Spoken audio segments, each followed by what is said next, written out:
Eu venho aqui desejar a paz do Senhor para todos os irmãos e cumprimentá-los com um bom dia e pedir que Deus lhes abençoe a cada um neste sábado, que as mãos do Todo-Poderoso estejam sobre a sua vida, sobre a sua família, sobre sua casa este dia, que o Senhor cumpra as promessas que Ele tem contigo. Tem uma pergunta nos evangelhos interessante. É muito bom a gente, quando ler a Bíblia, se deparar com as grandes perguntas que se fazem. Nós hoje em dia fazemos tantas perguntas, né? As perguntas que tem na palavra do Senhor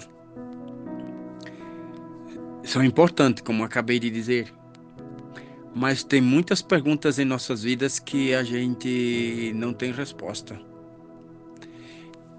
E interessante mais ainda é que se tem tantas dúvidas e perguntas que nós temos que fazer, e é bem melhor quando não se nos responda. Porque se a gente faz uma pergunta, temos uma dúvida, e aquela resposta vem e nos tira aquela dúvida, a gente já fica com certeza de que a coisa é assim. Mas, na verdade, a falta de resposta e ter algumas questões à mente é muito bom, porque a gente vai buscar até conseguir. E bom, mais ainda, é ter aquela questão, aquela coisa que tem que ser esclarecida em nossa mente, porque a gente nunca desfrutaria. Ah, já sei. Então, quando já sabe, não tem tanta emoção quanto não saber. Tem uma pergunta nos evangelhos, Mateus, Marcos e Lucas, e desta feita eu só quero me ater ao versículo 19 do capítulo 17. Diz assim a pergunta, Evangelho de São Mateus, capítulo 17, e o versículo 19, os discípulos fazem essa pergunta a Jesus. Por que não podemos nós expulsá-los? Por que não podemos nós expulsá-los? E Jesus dá a resposta. Essa pergunta, ela vem, irmãos, depois que Jesus deixa aqueles 9 discípulos ali e seletivamente escolhe 3 discípulos seus para que se assumam no monte. E ali Jesus vai transfigurar-se, vai se despir da natureza humana e vai reflexar na mente dos discípulos a natureza divina. Vai mostrar quem ele realmente é. E naquela visão se lhe aparece Moisés e Elias para Jesus. E os que ficam embaixo estão numa situação muito crítica, porque aparece um pai angustiado, cheio de esperança, e leva aquela criança aos discípulos, os 9 que ficaram. E aquele jovem está possuído de um espírito que, quando agarra aquele menino, lhe lança no fogo e na água para se afogar ou se queimar. E o pai, na angústia, aquela família angustiada, não consegue de maneira nenhuma a libertação daqueles meninos. E por um acaso houve que Jesus está por aquelas regiões do Monte Hermon, já chegando no Líbano, nas regiões fronteiriças com Israel e o Líbano. E ele vamos levar para esses meninos, porque Jesus não está para esses apóstolos. Discípulos.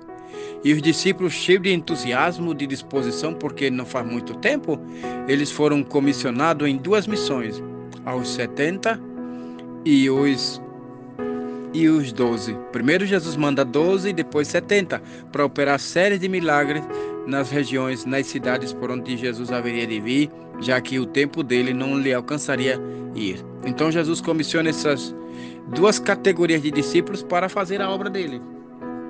E aqueles homens voltaram alegres, cheios de disposição, porque os demônios lhes estavam sujeitos. Porém, desta vez, com essa criança não lhe ocorre nada.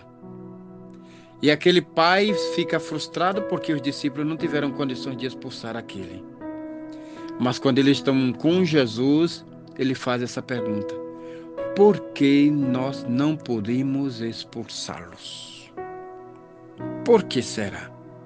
Aí Jesus dá a resposta: devido à qualidade da fé daqueles homens, daqueles 9 que ficaram. E Jesus diz: por causa da vossa pouca fé, a qualidade de fé. Muitas vezes a gente quer muita coisa do Senhor.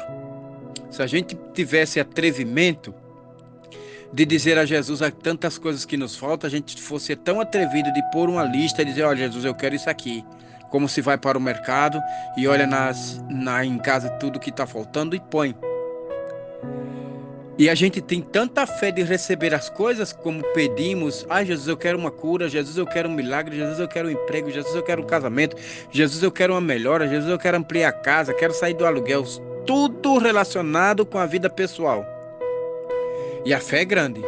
Mas quando se trata de uma questão de outra pessoa, de alcançar aqueles que estão perdidos, de curar, orar pelo enfermo, de estender as mãos por um que está sendo oprimido, de fazer qualquer benefício de maneira não subjetiva, não para si mesmo, mas para os outros, objetivando a obra de Deus para que ela tenha extensão a outras pessoas, a fé não alcança, a fé é pequena, porque não está relacionado consigo, com sua família, com seu emprego, com sua saúde, mas para o outro. Não há esforço físico, não há esforço mental, não há volição de mente, fica só nessa pequena fé formal.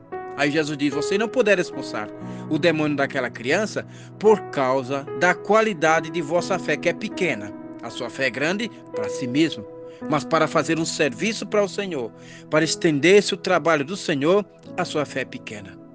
E segunda coisa, Jesus responde aqui, ainda no versículo mais abaixo, ele diz: mas esta casta de demônio só se expulsa com jejum e oração. Também, primeiro, a qualidade da fé daqueles homens e também o nível de batalha espiritual.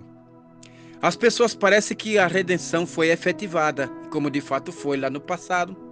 E hoje em dia está tudo tranquilo, basta sentar no sofá e nos bancos da igreja e está tudo bem. Mas não se dá conta que existem hostes infernais poderosas que não param de guerrear contra a igreja. Lutam constantemente, freando, frustrando, decepcionando, entristecendo, fazendo um monte de coisa para que a igreja não chegue ao nível que Deus permite que ela chegue. E uma dessas coisas é a batalha espiritual. Tem crentes que desconhecem o nível de batalha espiritual porque ele só vê as coisas que estão na frente das suas pálpebras. Só vê as coisas naturais, não tem ideia do que ocorre no mundo espiritual. Aí Jesus diz: esse menino não foi liberto por vocês por conta da sua ignorância, da sua falta de percepção do nível de batalha espiritual que a igreja está vivendo. Então, muita coisa não acontece em nosso meio por conta disso. A gente só vive aquilo que está na nossa frente, aquelas experiências supérfluas e simples que estão diante de nós, a gente estamos vivendo com isso. Mas há uma dimensão, um mundo grande, um universo de realidade espiritual que a gente não conhece. E uma dessas é as possessões demoníacas, os bairros, as esquinas, as quadras, a comunidade, famílias que estão entregues ao poder de Satanás, e nós não podemos expulsá-los. Por quê? Porque só temos fé para alcançar as coisas. Quando você vai para a igreja, você tem fé de alcançar sua bênção em si mesmo. Quando você está fazendo a coisa relacionada consigo mesmo na casa de Deus, é fé para consigo mesmo. Mas a sua fé não tem um melhoramento, não tem uma qualidade grande que você possa alcançar um serviço para outra pessoa. Entendeu? Temos que mudar isso. Aí Jesus diz... Aí Jesus vai e em cima, no versículo 17 do capítulo 17, Jesus diz: ó geração incrédula e perversa, até quando estarei convosco? Meus amados irmãos, é tempo da gente olhar para o alto e dizer: Jesus, mostra-nos a tua glória, mostra o teu plano realmente, Jesus, porque parece que a tua redenção já foi efetivada e terminou em mim. terminou em mim, Senhor, pois não terminou em ti e tampouco em mim. A obra do Senhor segue ainda expansivamente crescendo e quer alcançar os outros. Dispõe-te, crente, vamos fazer a obra do Senhor, porque na proporção que tu trabalha para o Senhor, Deus vai derramando ricas bênçãos sobre ti, sobre tua família, sobre a igreja, e nós vamos crescendo em nome de Jesus. Que o Senhor vos abençoe, que o Senhor lhe encha da sua graça. Bom dia a todos.